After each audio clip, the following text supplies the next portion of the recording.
히브리서 11장 24절에서 27절이 되겠습니다. 히브리서 11장 24절에서 27절. 가정에 계시는 분들도 가족들과 다 같이 한 목소리로 우리 하나님의 말씀을 읽겠습니다.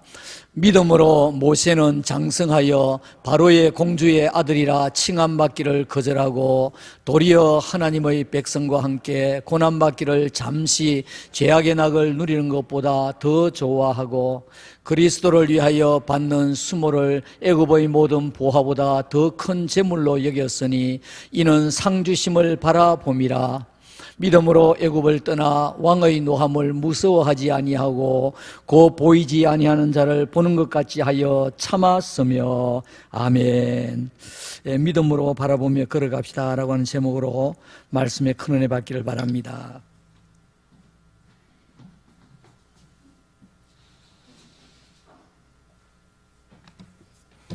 할렐루야. 오늘도 말씀 가운데서 저와 여러분에게 새 생명 주시기를 주의 이름으로 축원합니다. 우리에게 새 힘으로 채워주실 줄 믿습니다.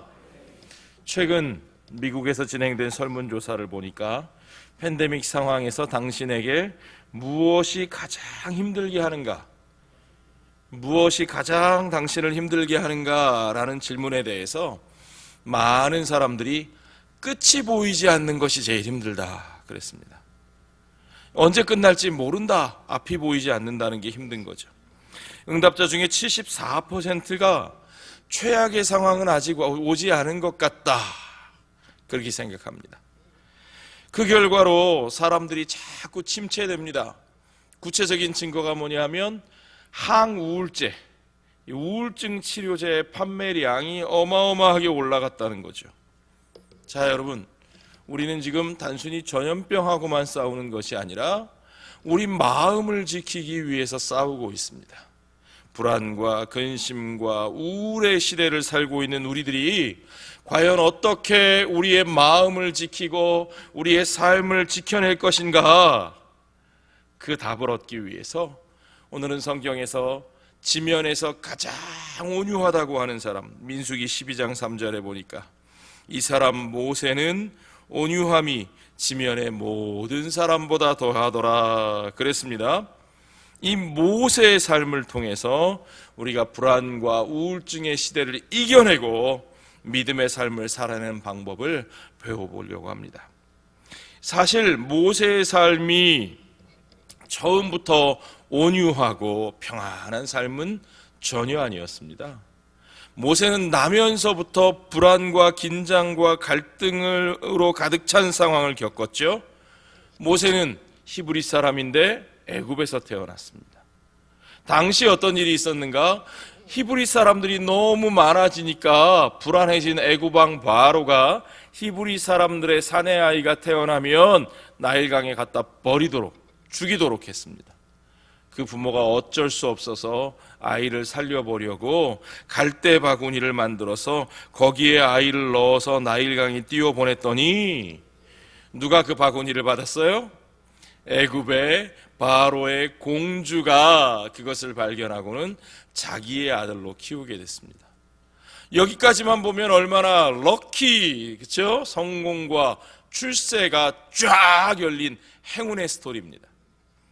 그런데 결론부터 말하면 모세는 스스로 그 좋은 행운을 다 차버리고 엉뚱한 길로 가버렸습니다. 자, 오늘 본문의 24절을 보니까요, 믿음으로 모세는 장성하여 바로의 공주의 아들이라 칭함받기를 거절했다 그랬어요.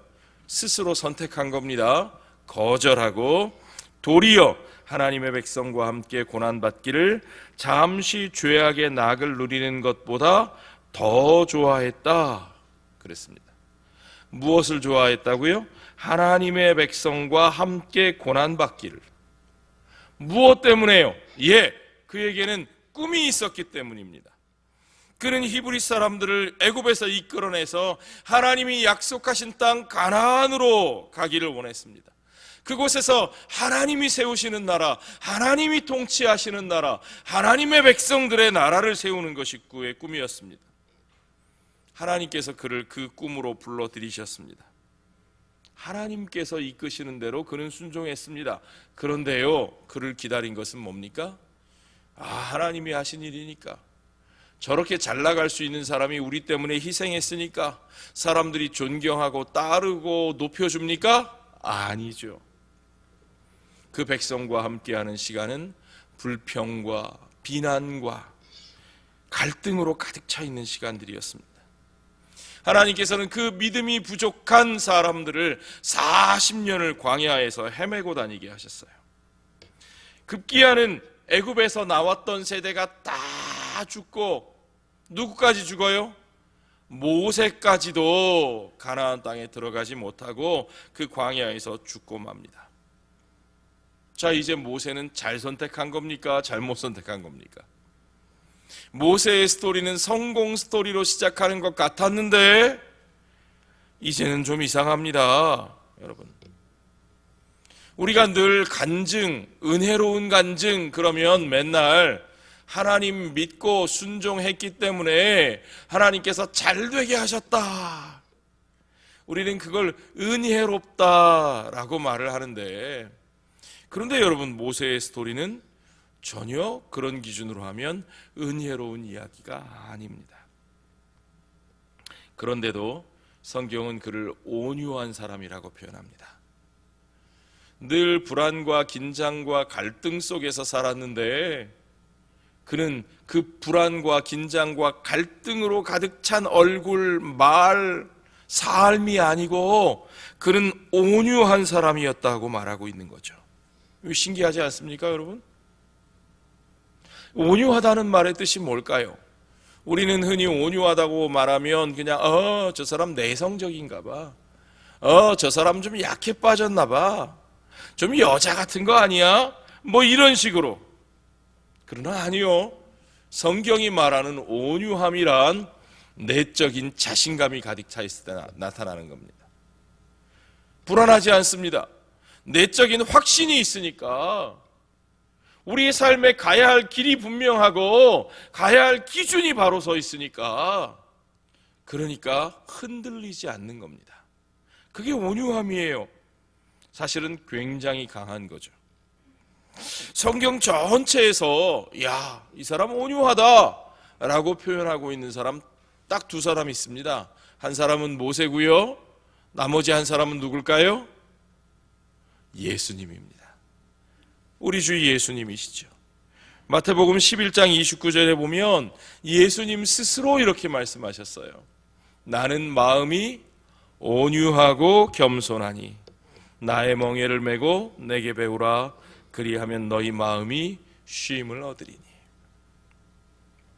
자, 예수님의 온유함이 어디서 나오는가? 그가 연약하시기 때문에 온유한 게 아니고 그 안에 있는 분명한 사명과 능력과 그 삶의 그 길, 그 생명의 길을 걸어가시는, 순종의 길을 걸어가시는 분명한 그 모든 믿음으로 말미암아 그는 진정으로 온유함을 그의 삶 속에 채우고 겸손하게 끝까지 아버지께서 맡기신 사명의 길을 걸어가신 거죠. 모세의 모습과 예수님의 모습이 아주 비슷합니다. 왜 그럴까요? 여러분, 신명기에 보면요, 우리 예수 그리스도에 대해서 예언하면서 모세와 같은 한 선지자가 너희 가운데 나올 것이라 말씀하셨어요. 예수님이 모세와 같은 한 선지자라고 표현하고 있는 거죠. 그러니까 모세와 예수님의 삶에는 분명히 공통점이 있습니다. 어떤 공통점일까요? 한 치 앞도 보이지 않는 상황 속에서 계속 이어지는 갈등 가운데서 그 속에서도 그분들에게 주신 사명의 길을 한결같이 걸어갈 수 있는 그 온유함. 자, 그 속에서 그 백성들을 이끌어 오히려 그들을 위로하며 그들의 중보자로 서시는 바로 그 모습이요, 우리가 믿음으로 사는 그 모세의 모습을 통해서 우리가 믿음으로 산다는 것이 무엇이고 믿음이 우리를 어떻게 변화시킬 수 있는지를 하나하나 살펴보기를 원합니다. 첫째, 믿음은 우리의 정체성을 결정합니다. 24절에 보니까 믿음으로 모세는 장성하여 바로의 공주의 아들이라 칭함받기를 거절하고, 그렇게 되어 있습니다. 바로의 공주의 아들로 살아가는 것을 거절한 이유가 뭐라고요? 무엇 때문에 거절했다고요? 믿음으로. 믿음이 모세에게 정체성을 가져다 줬는데, 그 정체성은 나는 바로의 공주의 아들이야, 나는 이제 탄탄대로를 걸어갈 수 있어가 아니라는 거죠. 하나님의 섭리가 그에게 바로의 공주의 아들로 자기 편한 삶을 살아가도록 내버려 두지 않으십니다. 바로의 아들로 자라면서 히브리 사람, 그의 생모가, 그 어머니가 유모로 들어가서 젖을 먹입니다. 그에게 히브리 사람의 정체성을 심어줍니다. 하나님의 백성들의 이야기를 들려줍니다. 그리고 그가 성장하면서 선택의 순간이 찾아오는 거죠. 애굽 사람과 히브리 사람 사이에서 선택하는 그 순간이 분명히 옵니다. 모세는 그 속에서 올바른 선택을 내렸지만 그 올바른 선택의 대가로 평생 만사 형통했느냐? 그러면 좋겠는데요. 그렇죠? 성경이 좀 그렇게 편안한 스토리였으면 좋겠는데 정반대입니다. 모세는 그 올바른 선택 때문에 40년을 미디안 광야에서 양을 치고 또 40년을 가나안으로 가는 길에서 그 백성들과 갈등하며 무려 80년을 광야길을 걸어가게 되는 거죠. 자, 여러분, 하나님의 백성으로 사는 삶을 선택할 때 지금 당장은 우리 앞에 잘 되는 것보다, 유리한 것보다, 이익보다 어쩌면 손해와 어려움과 고난의 길이 우리 앞에 닥칠지 모릅니다. 믿음이라는 것은 어쩌면 사서 고생하기를 선택하는 길일 겁니다. 믿음으로 사는 데는, 우리의 바른 정체성을 가지고 사는 데는 반드시 대가가 따릅니다. 그렇죠? 그리스도인이라 하는 그 딱지만, 그 명찰만 안 붙였으면 내가 얼마든지 마음대로 이익을 취하면서 남들보다 약삭빠르게 살아갈 수 있는데, 그리스도인이라 하는 이름표를 지키기 위해서, 그 이름에 부끄럽지 않기 위해서, 그 이름에 합당한 삶을 살기 위해서 우리들도 얼마나 많은 손해를 감수하고 얼마나 어려운 길을 스스로 선택해서 걸어갑니까? 그것이 우리의 정체성입니다. 우리는 우리 스스로가 누구인지를 분명히 알아야 하고, 그리고 그 정체성에 맞는 모습으로 살아야 합니다. 애굽의 왕자로 즐거움을 누리는 것보다 하나님의 백성으로 사는 것을 선택한 모세처럼. 그러면 여러분, 둘 다는 선택할 수 없을까요? 편안한 삶도 누리고 하나님의 백성이라고 하는 명찰도 지키고, 그러면 좋겠는데 그렇게 쉽지 않습니다. 예수님 뭐라고 말씀하셔요? 하나님과 재물을 겸하여 섬길 수 없다. 있다 하였으면 좋겠는데 없다. 그럼요. 그러나 하나님의 백성의 정체성을 선택하는 그 순간 하나님은 우리에게 돈보다 훨씬 더 귀한 것을 우리에게 주십니다. 모세는 애굽의 왕궁에서 누릴 수 없었던 진정한 하나님의 백성다움을 배웁니다. 갈등 가운데, 불안 가운데 온유함을 배우고 겸손함으로 섬기며 백성을 이끌어가는 것을 배웁니다. 하나님이 쓰실 수 있는 사람이 되는 겁니다. 여러분, 우리 인생의 가장 큰 가치가 무엇입니까? 그것은 내가 얼마나 좋은 것을 누렸느냐가 아니라 하나님 앞에 내가 어떻게 쓰임을 받았느냐 하는 것이지요. 아멘. 성경은 모세가 선택한 그 길이 진짜 복된 길이라고 말합니다. 시편 73편에 보면 하나님께 가까이 함이 내게 복이라. 우리 가슴에 한번 손을 대시고 따라해 보십시오. 하나님께 가까이 함이 내게 복이라. 다른 복은 없다. 아멘. 그렇습니다, 여러분. 하나님께 가까이 하는 것이 우리에게 복입니다. 우리를 하나님으로부터 멀어지게 하는 것들, 내가 욕망하던 것들 내려놓고 내 어깨에 잔뜩 들어가 있는 힘 그거 빼고요. 많은 사람들이 하나님, 내가 하나님 앞에 섬기려면, 내가 교회 일 좀 하려면 내가 이 정도는 돼야 되지 않습니까? 이 정도는 가져야 되지 않습니까? 먼저 이것부터 채워주시고 나를 이렇게 만들어 주십시오. 아니요, 여러분. 하나님은 여러분이 그 정도 가지시고 여러분이 그 정도 되셔야만 여러분을 쓰실 수 있는 분이 아니십니다. 우리 하나님 어떤 하나님이세요? 전능하신 하나님이시죠. 우리 하나님은 무엇이 부족해서 여러분의 것을 요구하시는 분이 아니십니다. 우리 하나님은 온전히 모든 것을 비우고 그분 앞에 나오기를 원하시는 줄을 믿으시기 바랍니다. 내 힘과 내 목표와 내 욕망과 내 기준이 가득 차 있으면 하나님 앞에 쓰임 받을 수 없습니다. 어깨에 먼저 힘을 빼고 주님 앞에 나가십시오. 먼저 우리가 배워야 할 것은 온유함과 겸손함입니다. 그리고 하나님께서 우리의 삶 속에 역사하시는 것을 보시게 될 겁니다.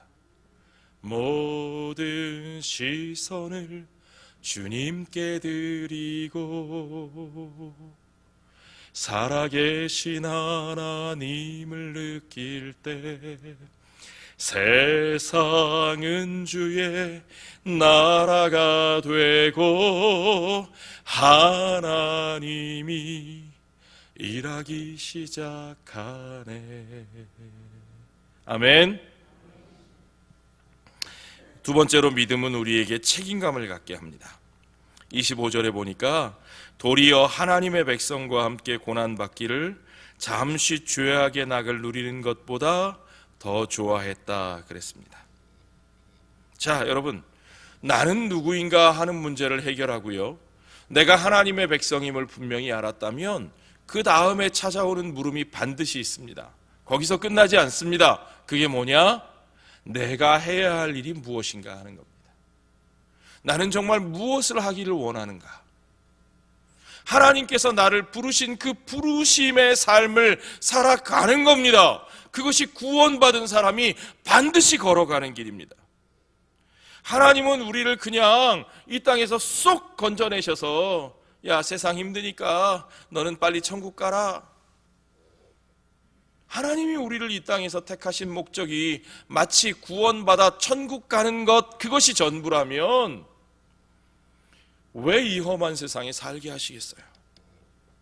왜 이 고난의 세월을 겪게 하시겠습니까? 아니요, 하나님은 우리가 반드시 하나님의 백성으로 살아내야 하는 우리의 삶의 역할을 허락하시는 거죠. 내가 어느 자리에 있든지 누구와 함께 있든지 그 속에서 나의 역할이 있습니다.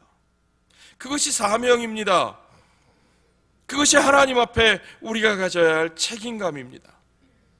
그런데 요즘 책임감이라는 말이 제일 인기가 없습니다.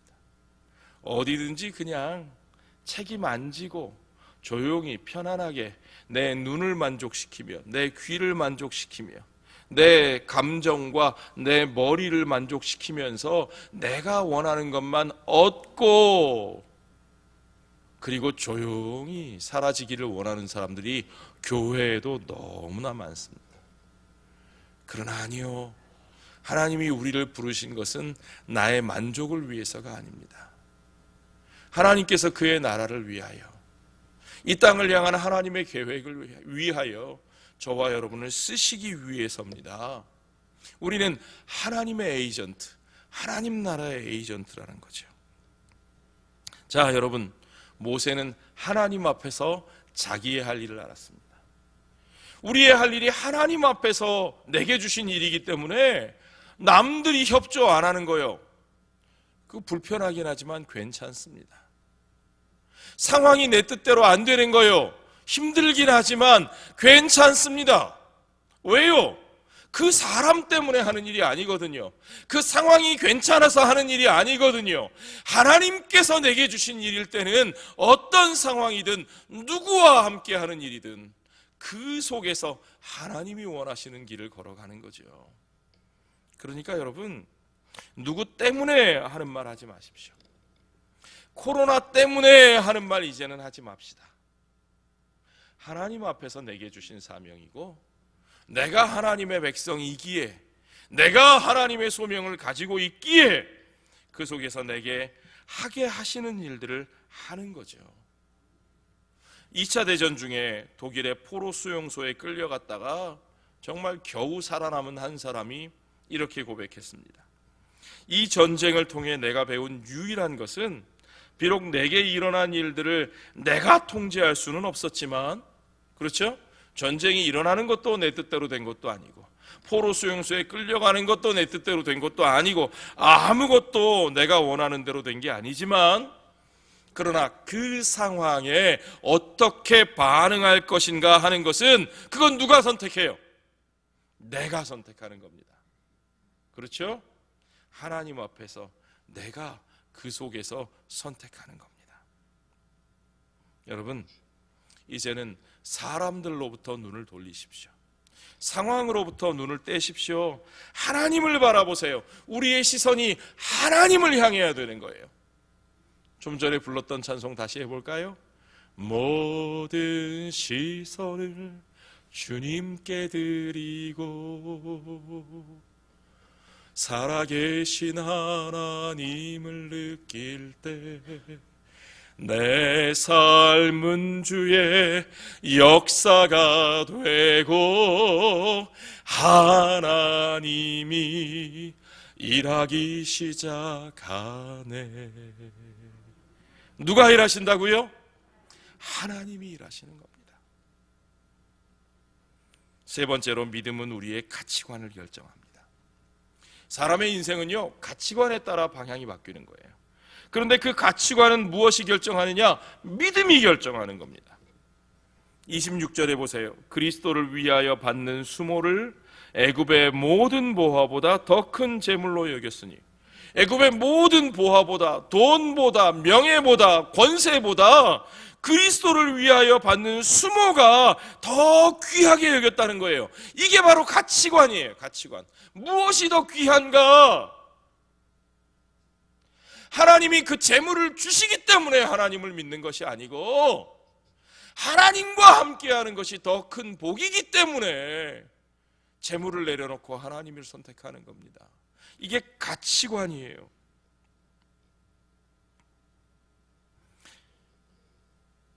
그의 삶에서 가장 중요한 것이 무엇인지를 알았습니다.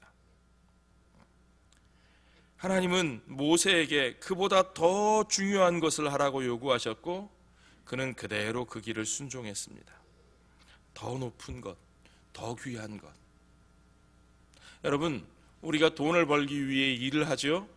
예, 분명히 돈이 필요합니다. 우린 열심히 일해야 합니다. 그러나 돈의 가치는 어디까지냐? 그 돈을 사용해서 우리가 하나님을 사랑하고 사람을 사랑하는데 사용하는 겁니다. 그렇죠? 돈은 사용하는 도구예요. 가치가 있지만 절대적인 가치가 아닙니다. 돈을 사용해서 사람을 사랑하는 거죠. 사람을 사랑하는 건 절대적 가치입니다.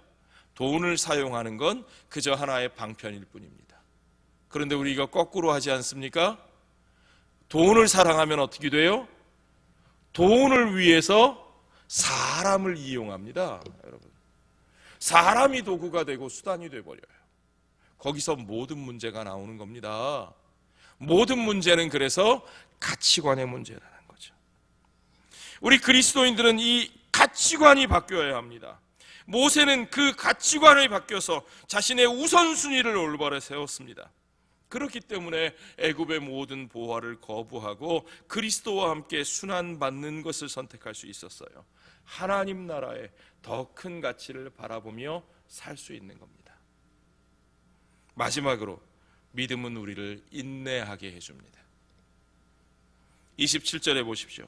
믿음으로 애굽을 떠나 왕의 노함을 무서워하지 아니하고 곧 보이지 아니하는 자를 보는 것 같이 하여 참았다. 어떻게 했다고요? 참았다. 여러분, 우리 두 손을 가슴에 이렇게 대고 참았다 해보세요. 참았다. 참아야 됩니다. 믿는 사람은 참을 줄 알아야 합니다. 믿음이 우리를 인내하게 해줍니다. 믿음은 세상의 방법으로 안 될 것 같을 때 세상의 방법을 내려놓는 거예요. 그거 붙들고 씨름하지 않는 겁니다. 세상 사람들이 두려워하는 거 두려워하지 않는 겁니다. 세상 사람들이 보지 못하는 것을 바라보면서 그러면서 인내하는 겁니다. 그 믿음이 우리의 삶과 인격을 불안과 긴장과 갈등 속에서도 우리 주님 닮은 온유함과 겸손함으로 이끌어주는 겁니다. 시편 75편에 이렇게 노래합니다. 하나님이여 우리가 주께 감사하고 감사함은 주의 이름이 가까움이라. 주님의 이름이 가까워요. 사람들이 주의 기이한 일들을 전파하나이다. 주의 말씀이 내가 정한 기약이 이르면 내가 바르게 심판하리니. 세상이 뒤죽박죽입니다. 엉망진창입니다. 뭐가 옳은 것인지도 모르겠고 뭐가 선한 것인지 뒤틀려 있습니다. 선한 사람이 고통을 당하고 의인이 어려움을 당하고 악인들이 이득을 얻고 악인들이 형통하고 악인들이 큰 소리치는 세상인 것 같습니다. 그러나 여러분, 그게 전부가 아닙니다. 내가 정한 기약이 이르며, 우리 주님이 정한 때가 있습니다. 우리 주님이 정한 그때는 그 모든 것을 바로잡으시는 때인 것을 여러분 믿으시기 바랍니다. 우리 하나님은 세상을 그냥 버려두지 않으십니다. 분명히 바로잡으시는 그날이 가까이 와 있습니다. 주님의 이름이 가까이 들립니다. 우리는 믿음으로 그 약속을 신뢰하는 겁니다. 믿음은 종말론적인 비전을 열어줍니다. 믿는 사람은 내 삶의 종말을 향하여, 역사의 종말을 향하여 그 종말론적인 비전을 바라보면서 사는 사람들이죠. 궁극적으로 어떻게 될 것인가, 최후에 어떻게 될 것인가, 그거 바라보는 거예요. 당장 일희일비하지 않습니다. 남들이 보지 못하는 것을 보는 게 믿음입니다. 그 믿음으로 우리는 온유함을 지키는 거죠. 사람들은 일희일비하고 업앤다운 합니다. 오르락내리락. 여러분, 우울증 하면 쫙 가라앉죠. 그런데 실제로요, 우울증은요 조증과 우울증이 있습니다. 조울증이라 그래요. 조증은 올라가는 거예요. 막 들뜨는 거예요. 흥분하는 거예요. 우울증은 가라앉는 거예요. 재미있는 것은요, 이 조증과 우울증이 우리의 삶에 한 사람에게 반복해서 나타난다는 거죠. 쭉 올라가서 막 그냥 다 된 것 같이 막 들뜨다가 푹 가라앉아서 아무것도 안 될 것 같이. 믿음의 사람들은 바로 그 흥분과 들뜸과 불안과 두려움을 이겨냅니다. 우리는 당장 눈앞의 일에 일희일비하는 사람이 아니고 궁극적으로 하나님의 역사가 어떻게 완성될지를 믿음으로 바라보며 살아가기 때문이죠. 여러분, 예수님께서 마태복음 5장 5절에 산상수훈 중에 이렇게 말씀하셨습니다. 온유한 자는 복이 있나니 그들이 땅을 기업으로 받을 것이라. 당장 눈앞의 현상은 어떻습니까? 이 말씀하고 정반대예요. 온유하고 겸손한 사람이 땅을 차지합니까? 아이고, 여러분, 부산의 비싼 땅, 저 해운대 땅값 오를 때 온유하고 겸손한 사람들이 땅을 차지했습니까? 아니죠. 서울 강남의 땅값이 치솟을 때 얼마나 치열하게, 얼마나 재빠르게, 얼마나 약삭빠르게 그 땅들을 차지하고 큰 소리 치는 사람들이 많습니까? 오히려 온유하고 겸손하게 착실하게 성실하게 땀 흘려 한 푼 한 푼 모으며 저축한 사람들은 저 집이 1억인 줄 알고 살려고 열심히 1억을 모았더니 모아서 가보니까 5억이 됐어요. 그렇죠?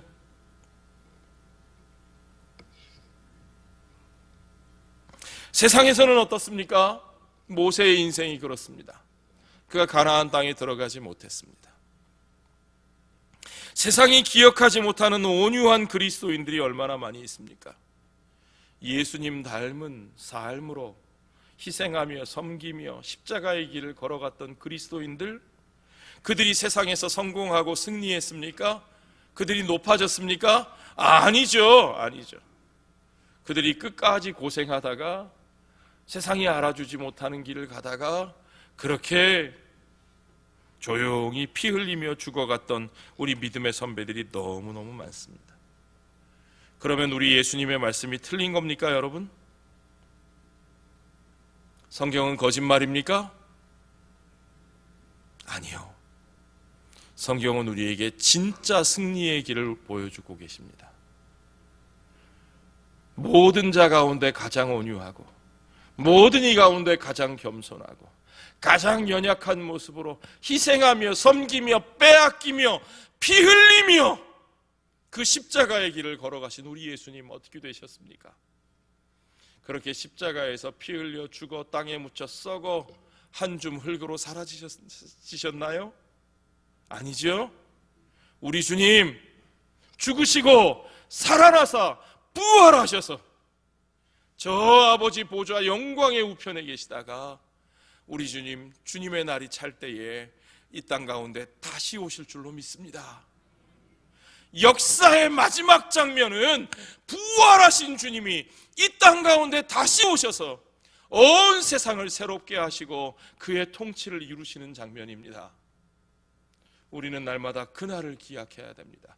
그날을 바라봅니다. 그날에 주님은 주님의 길을 걸어갔던 주님과 함께 십자가에 연합한 그 모든 성도들을, 그들을 부활한 몸으로 온전히 주님과 함께 그 자리에 두셔서 우리 주님과 함께 만국을 다스리는 왕 노릇하는 자로 쓰시는 것을 믿으시기 바랍니다. 그 온유한 자들이 땅을 차지할 겁니다. 주님의 말씀 그대로 이루어질 겁니다. 여러분, 우리 그날을 바라봅시다. 오늘 우리 앞에 있는 상황에 좌절하지 마시고 믿음으로 그 영광의 순간들을 바라보며 일희일비하지 마시고 조울증에 빠지지 마시고 그 영광의 날들을 바라보며 우리 주님, 부활하신 주님, 다시 오실 주님을 바라보며 주님과 함께 왕 노릇할 우리들의 모습을 바라보며 이 세상을 지금부터 품고 기도하며 우리 주님이 걸어가신 그 사명의 길을 갑시다. 모세와 같이 이 땅에서는 비록 스스로 모든 좋은 것을 잃어버리는 것 같이 실패하는 것 같을지라도 그 약속을 반드시 이루시는 주님, 그 약속을 신실하게 이루시는 주님과 더불어 부활 승리하신 주님과 함께 설 그날을 바라보며 믿음으로 이 날을 참아내고 견뎌내며 이겨내는 저와 여러분 되시기를 주의 이름으로 축원합니다. 기도하겠습니다. 아버지 하나님, 감사합니다. 오직 믿음으로 이 환난의 때를 이기는 우리 성도들 되게 하여 주시옵소서. 눈앞의 일에 일희일비하지 않게 하여 주시고 모든 시선을 우리 주님께 드리며 살아계신 하나님을 느끼고 하나님이 내게 주신 사명을 위하여 날마다 내게 주신 양떼를, 내게 주신 이웃을, 내게 주신 가족을 돌보는 주의 백성들 되게 하여 주시옵소서. 그리하여 궁극적으로 우리 주님 다시 오시는 그날에 승리의 자리, 영광의 자리에서 주님과 함께 왕노릇하는 우리 주의 백성들, 성동교회 모든 공동체들 되게 하여 주시옵소서. 감사드리며 우리 주 예수님 거룩하신 이름 받들어 기도하옵나이다. 아멘.